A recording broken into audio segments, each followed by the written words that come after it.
Good afternoon, ladies and gentlemen, and welcome again to another episode of History and Truth. Today I'm back again in Ogamon Cafe, a 250-year-old cafe, and drinking coffee from a 250-year-old coffee cup. Today's subject is the raids on Lunenburg, the Lunenburg campaign, and Lunenburg during the American Revolutionary War. Here is an image of John Payzant, who lived from 1749 to 1834. He was taken captive for 4 years from the age 6 to age 10. Okay. The raid on Lunenburg was from May 8th, 1756 in Lunenburg, Nova Scotia. It was British and German settlers, and they were attacked by French, Acadians, in particular Joseph Broussard's large war band, and the Wabanaki Confederacy, mainly Mi'kmaq and Maliseet. The commander of the fort system was Lieutenant Colonel Patrick Sutherland, and the attacker was the Acadian Charles Deschamps de Beausebaire. The raid on Lunenburg occurred during the French and Indian War when Indigenous forces attacked a British settlement at Lunenburg, Nova Scotia on May 8, 1756. The Indigenous forces raided 2 islands on the northern outskirts of the fortified township of Lunenburg, Roos Island and Payzant Island, which is present-day Covey Island. The raiding party killed 5 settlers and took 5 prisoners. This raid was the first of 9 that the Indigenous and Acadian forces conducted against the Lunenburg Peninsula over the next 3 years of the war. The Indigenous forces took John Payzant and Louis Payzant prisoner, both of whom left captivity narratives of their experiences. The historical context. The first recorded Indigenous forces attack in the region happened during King George's War on the Lahave River. The forces killed 7 English crew members on a vessel that went ashore. The scalps were taken to Joseph Marion de la Malgue at Louisbourg. Remember, at this time, a scalp of an English-speaking person was worth 1,000 sols. It was the most valuable fur in North America. Father Le Doutre's war began when Edward Cornwallis arrived to establish Halifax with 13 transports on June 21, 1749. The British quickly began to build other settlements. To guard against Indigenous, Acadian, and French attacks on the new Protestant settlements, British fortifications were erected in Halifax, at Citadel Hill in 1749, Bedford, which was Fort Sackville, in 1749, Dartmouth in 1750, Lunenburg in 1753, and Lawrencetown in Halifax County in 1754.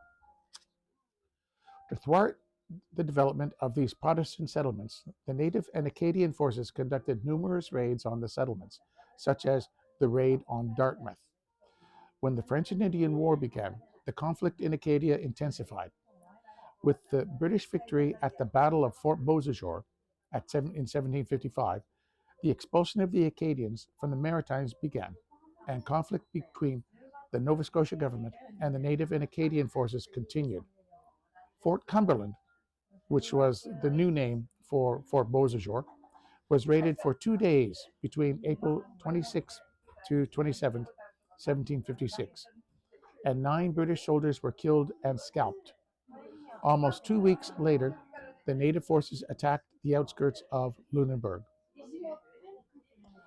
Here is an image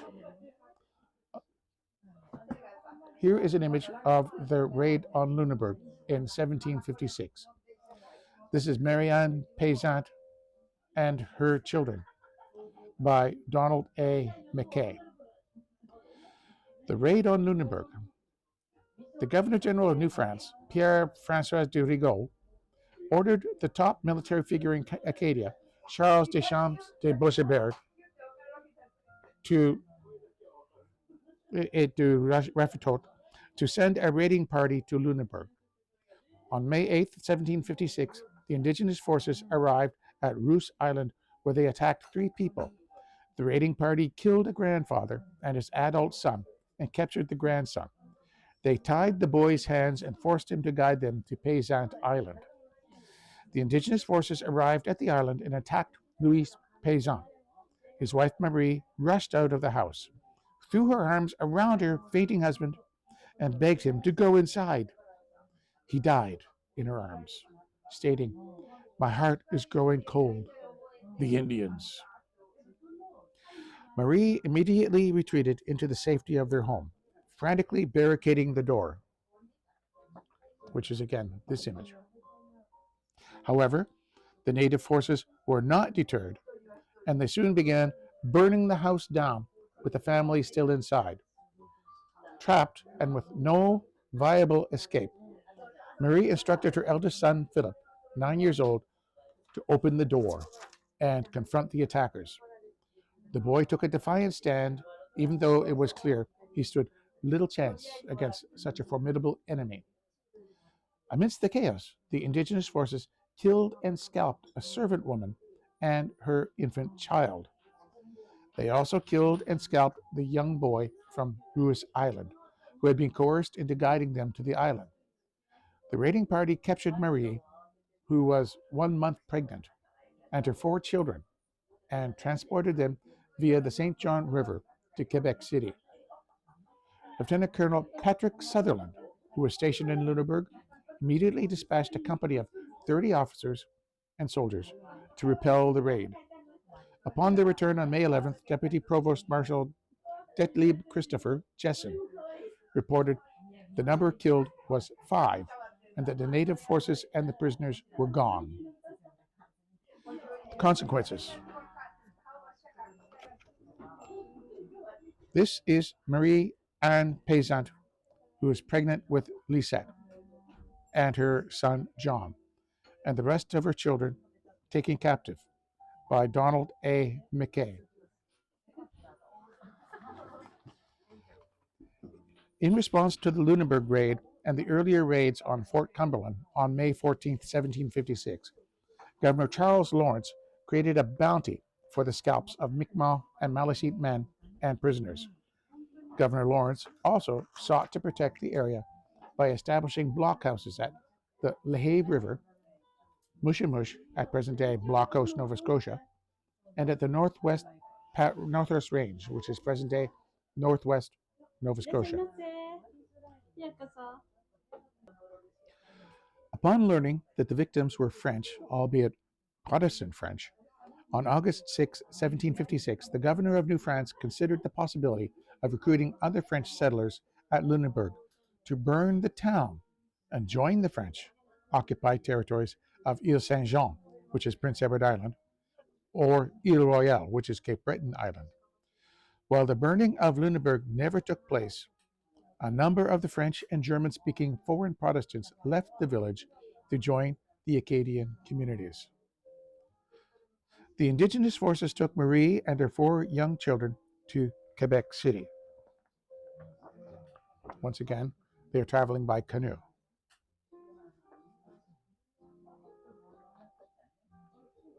Along the way, they stopped at the French garrison at St. Anne's Point, where Boishebert, who had ordered the raid, was stationed. The Malecite kept Marie's children for ransom at their nearby village, Aukpaku, which is present-day Spring Hill, New Brunswick, and Ekpak Island, and forced her to go to Quebec City without them. She gave birth while a prisoner of war on December 27, 1756, to Louise Catherine, later nicknamed Lisette. The following summer, a ransom was paid and the rest of her children joined her in Quebec City. Marie and her children spent 4 years in captivity, 1756 to 1760. They were released after the Battle of Quebec and settled in present-day Falmouth, Nova Scotia in 1761. Her daughter, who was born in captivity, eventually settled in Scots Bay, Nova Scotia, Canada, where there is a memorial to her.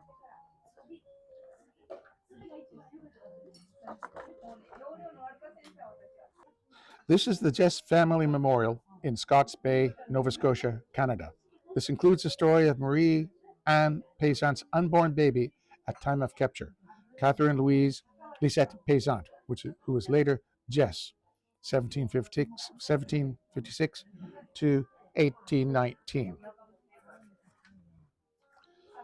This is what the plaque actually says. Jess Family Memorial.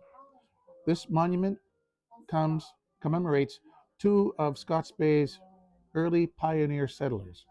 Lisette, christened Catherine Louise Payzant, 1756 to 1819, and her husband George Jess, Sr., 1753 to 1824.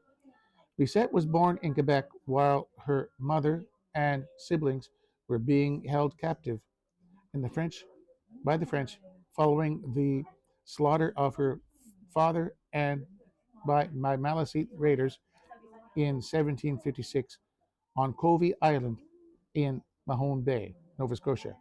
After the fall of Quebec in 1759,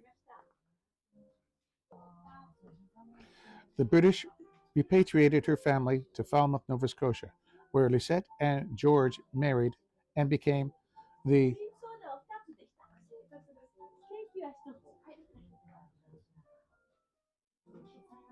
progenitors of the Jess family of Nova Scotia. They both lie buried near this memorial on the site of their original homestead established sometime before 1792. Again, this is the inscription on the stone.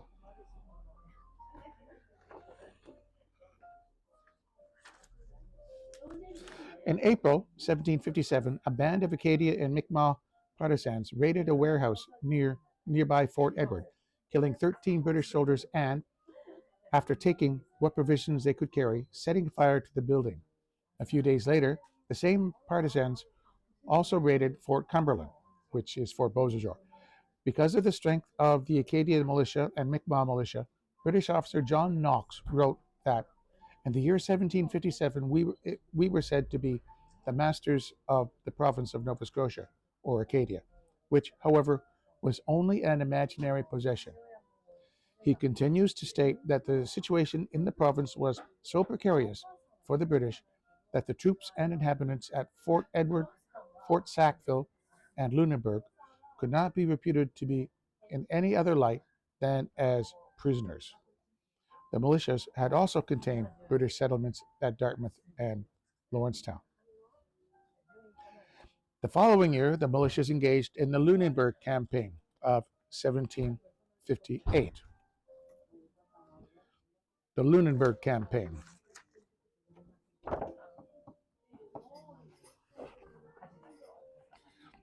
This is Jean-Baptiste Moreau, who buried many of the 32 people who were killed. The Lunenburg campaign was from March to December 1758.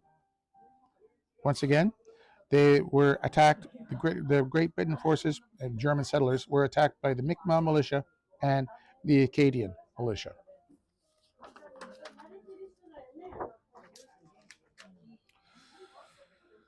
The Lunenburg campaign was executed by the Mi'kmaq militia and Acadian militia against the foreign Protestants who the British had settled on the Lunenburg Peninsula during the French and Indian War. The British deployed Joseph Gorham and his Rangers. Again, Gorham's Rangers were mostly Mohawks, along with Captain Rudolph Feisch and regular troops of the 60th Regiment of Foot, to defend Lunenburg. The campaign was so successful, by November 1758, the members of the House of Assembly for Lunenburg stated they received no benefit from His Majesty's troops or Rangers and required more protection. Historical context. Despite the British conquest of Acadia in 1710, Nova Scotia remained primarily occupied by Catholic Acadians and Mi'kmaq. To prevent the establishment of Protestant settlements in the region, Mi'kmaq raided the early British settlements of present-day Shelburne in 1715 and Canso in 1720. A generation later, Father Le Loutre's War began when Edward Cornwallis arrived to establish Halifax with 13 transports on June 21st, 1749. What is not said in this text is that Le Loutre, being an agent of the French government, had laid a bounty of 1,000 sols per scalp for each English-speaking person or soldier. Now, he also threatened excommunication to all Acadians and Mi'kmaq, who were by this time all mostly Catholic, if they didn't fight the English. So, bit of carrot and stick there. It's mainly that the Mi'kmaq were not fighting to keep the English out, but to keep from being excommunicated and to make 1,000 sols per scalp. By the time Cornwallis had arrived in Halifax, there was a long history of the Wabanaki Confederacy, which included the Mi'kmaq protecting their land by killing British civilians along the New England-Acadia border in Maine. This is the Northeast Coast campaigns of 1688, 1703, 1723, 1724, 1745, 1746, and 1747. The British quickly began to build other settlements. To guard against Mi'kmaq, Acadian, and French attacks on the new Protestant settlements, British fortifications were erected in Halifax at Citadel Hill in 1749, Bedford at Fort Sackville in 1749, Dartmouth in 1750, Lunenburg in 1753, and Lawrencetown, Halifax County in 1754. There were numerous Mi'kmaq and Acadian raids on these villages, such as the raid on Dartmouth. After the raid on Lunenburg in 1756, Governor Lawrence sought to protect the area by establishing blockhouses at the Lahave River. We'll do more about that in detail later. Mushamush at present-day Blockhouse, Nova Scotia, and at the Northwest Range, present-day Northwest Nova Scotia. Despite the protection of these blockhouses, Indians and Acadians continued raiding the area, executing 8 such raids over the next 3 years. A total of 32 people from Lunenburg were killed in the raids, with more being taken prisoner. The British reported that most of these raids were by the Mi'kmaq and Acadians at Cape Sable. The Argyll, Nova Scotia region was formerly known as Cape Sable and encompassed a much larger area than it does today. It extended from Cape Negro, Bacaro, through Chebourg. Following the raid on 1756, Mi'kmaq made 8 more raids on the Lunenburg Peninsula over the next 3 years. In 1757, the Mi'kmaq raided Lunenburg and killed 6 people from the Brisang family. That same year, the Lunenburg settlers were compelled to do much militia duty. During the winter, 300 soldiers under the command of former Governor, now Major General Hobson's, were stationed at Lunenburg. Hobson's regiment becomes the 40th Regiment of Foot, the earliest trace of the West Nova Scotia Regiment. In April 1757, a band of Acadian Mi'kmaq partisans raided a warehouse nearby Fort Edward, killing 13 British soldiers and taking what provisions they could carry, setting fire to the building. A few days later, the same partisans also raided Fort Cumberland, Fort Beausejour. Because of the strength of the Acadian militia and Mi'kmaq militia, British officer John Knox wrote that in the year 1757, we were said to be the masters of the province of Nova Scotia, or Acadia, which, however, was only an imaginary possession. He continues to state that the situation in the province was so precarious for the British that the troops and inhabitants at Fort Edward, Fort Sackville, and Lunenburg could not be reputed in any other light than as prisoners. So they weren't running around imposing their will on the Mi'kmaq or the Acadians. By the year end, Governor Charles Lawrence wrote, more inhabitants were killed and taken prisoner, by which many were too much exposed, and others apprehensive of danger. The people much discouraged and in great distress. By June 1757, the settlers of another Halifax satellite settlement, Lawrencetown, had to be withdrawn completely, again, from the settlement, because the number of Mi'kmaq and Acadian raids eventually prevented settlers from leaving their houses. Of the 151 settlers who arrived in Dartmouth in August 1750, after Mi'kmaq and Acadia raids, half of the settlers left the community within 2 years later. By the end of the war in 1763, Dartmouth was only left with 78 settlers. The campaign. The following year, March 1758, the Mi'kmaq raided the Lunenburg Peninsula at the Northwest Range, which is present-day Blockhouse, Nova Scotia, and killed 5 people from the Ox and Roder families. On 15th May 1758, Captain Faish left Halifax for Lunenburg with troops of the 60th Regiment, and an order was given for Sutherland to join the forces en route to Louisbourg. Acadian privateers attacked shipping off Lunenburg. By the end of May 1758, most of those of the Lunenburg Peninsula abandoned their farms and retreated to the protection of the fortifications around the town of Lunenburg, losing the season for sowing their grain. For those that did not leave their farms for the town, the number of raids intensified.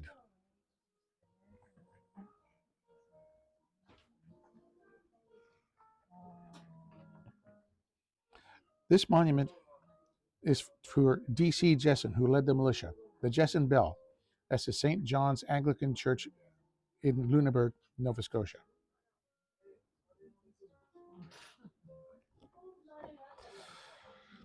During the summer of 1758, in response to the British siege of Louisbourg in 1758, Mi'kmaq conducted 4 raids on the Lunenburg Peninsula. On July 13, 1758, a member of the Labrador family killed 2 boys on the Lehave River.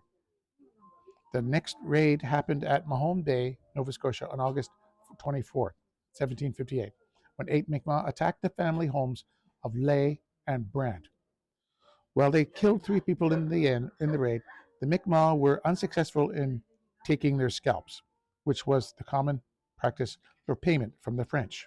It's worth a lot of money.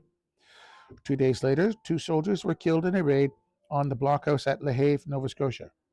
On August 27, Joseph Stye, along with Conrad Halty and his wife, were buried after being scalped. On September 8th, D.C. Jesson led 60 militia and 40 troops from the 60th Regiment around the peninsula for a week to scout for Mi'kmaq, which they did not find. During that time, on September 11, Mi'kmaq captured a child in a raid on the Northwest Range. After the siege of Lunenburg in 1758, Gorham's Rangers were stationed at Lunenburg for the winter. Joseph Gorham owned 300 acres of land at Lunenburg, land still named Gorham Point at the end of present-day Second Peninsula, 2 islands nearby, a peninsula leading from the community of Mahone Bay as well as the 7 islands, near Sacrifice Island in Mahone Bay. Despite the presence of Gorham's Rangers and the 60th Regiment, in December, Lawrence wrote to the Lords of Trade that the Mi'kmaq had just destroyed a whole family, remarkable for their industry, and that in so bloody and barbarous a manner as to terrify and drive 3/4 of the people from their county lots into the town for protection. Afterwards, the raids continued the following spring. One raid happened on March 27, 1759, in which 3 members of the Oxner family were killed. The last raid happened on April 20th, 1759. The Mi'kmaq killed 4 settlers at Lunenburg who were members of the Tripot and Crichton families.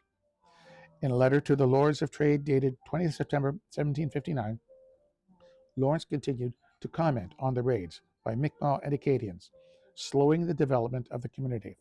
Again, Acadian privateers attacked shipping off Lunenburg. Reverend Jean-Baptiste Moreau was the minister at Lunenburg who buried many of the dead. He reported that the Mi'kmaq killed 32 people in the campaign. Chief Paul Laurent of the Lehave tribe arrived in Halifax after surrendering to the British at Fort Cumberland on 20th February 1760 and signed the Halifax Treaty on 10th March 1760. Points of interest for geography. Port Latour was here. Fort Anne is here. Here was Fort Vaux-Logis. Here in Windsor is Fort Edward. St. Croix is in the road in between. Here is Halifax. Here is Lunenburg. Here's the region of Truro. Here is the fort at Canso. This is Prince Edward Island, and Cape Breton. Here is Fort Beauséjour, which became Fort Cumberland.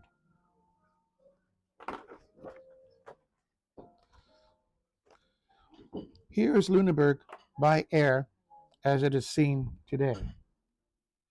Here is the blockhouse on top of the hill. Here is the earth fortification. The fort was around here and here. And for a bit of personal history, here is where my aunt Nina used to live. My aunt Nina and Uncle Pete. This is Lunenburg. This is what the fort looked like. It was a series of blockhouses. There were 4 blockhouses and 1 big blockhouse on the top. Here is the fortification of one of the blockhouses.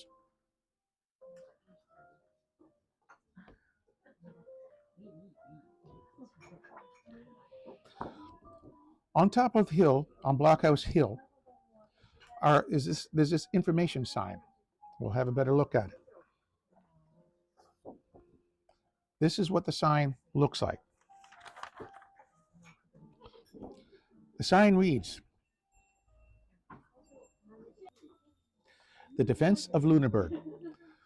When the British settlement of Lunenburg was established in 1753, the town plot was enclosed by pickets surrounding the east, north, and west sides of the town. The west end was fortified by 4 blockhouses placed at strategic intervals between the front harbor and the back harbor, and another was on the east end on Blockhouse Hill.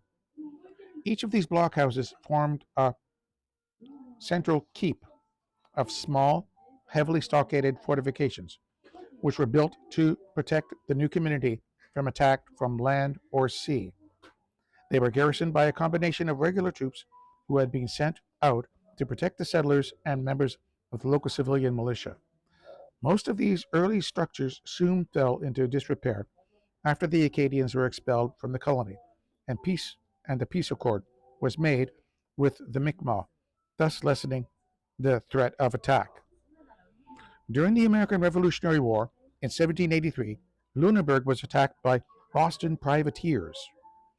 Despite a spirited defense, the community, led by Colonel John Crichton, a senior magistrate, who managed to land a small force, lead a small force to Blockhouse Hill.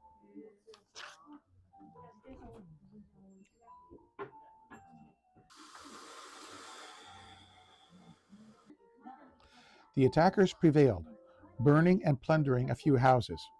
War with revolutionary and Napoleonic France begun in 1793 and lasted until 1815. During this period, the town was again fortified against attack from French and American forces. New defenses were built on Blockhouse Hill and at the old Fort Hogswell at the entrance to Lunenburg Harbor, overlooking the present-day Highliner Foods plant. The town was never attacked, and gradually these fortifications deteriorated. 6 cannons, this one, are examples of them, are located at various sites around the town and are all that is left of the efforts to defend Lunenburg in the 18th and 19th centuries. When you visit Lunenburg, can you find it?